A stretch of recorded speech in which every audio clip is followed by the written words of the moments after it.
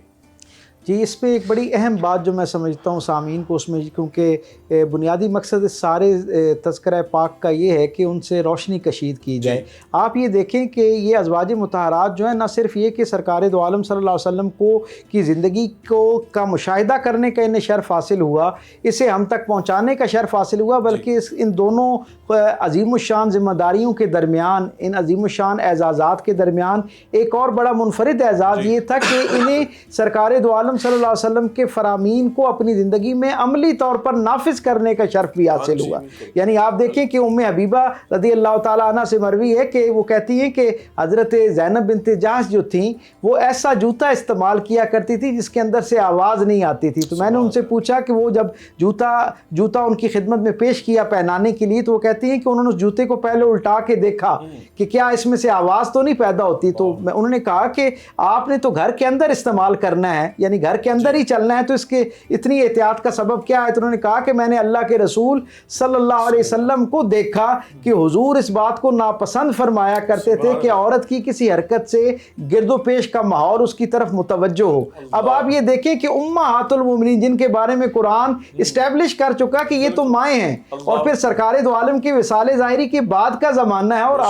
آپ نے اپنے آپ کو ایک گھر کے اندر محدود کر رکھا ہے. اس کے باوجود حضور کے فرامین اور حضور کی خوشنودی اور حضور کی خوشی کو اس درجے پہ مقدم رکھا کہ حضور کے ظاہری طور پر جدا ہو جانے کے بعد بھی آپ اس درجے پر حضور کے فرامین کا اہتمام کرتے ہیں اور اپنی زندگی کے اندر گویا اس کو شامل کرتی ہوئی نظر آتی ہیں. تو ہمیں اس طرح کے اس سے یہ اندازہ ہونا چاہیے کہ یہ ان کی زندگی کا جو سب سے بڑا خیر اور سب سے بڑی فضیلت یہ ہے کہ جہاں انہیں حضور کی جلوت اور خلوت سے اکتساب فیض کا موقع ملا, وہاں انہوں نے اس عظیم الشان نور کو سب سے پہلے اپنی زندگی میں نافذ کیا, اور پھر اسے ایک قول کی شکل میں, ایک مثال کی شکل میں امت کے لیے چھوڑا, اور امت تک وہ پہنچنا شروع ہوا. اللہ تعالیٰ ان کی قبروں کو نور سے بھر دے. آمین. بہت شکریہ شاہ صاحب آپ کا, اور ڈاکٹر صاحب آپ کا. یقیناً جس انداز میں آپ موضوع کو ایلیبریٹ فرماتے ہیں اور وضاحت فرماتے ہیں اور آگاہی فرماتے ہیں ان موضوعات کے علمی نکات کے اوپر, اور ہماری رہنمائی کرتے ہیں, یقیناً آج کے پروگرام سے ناظرین کرام اتنے نکات جو ہیں وہ نکلتے ہیں.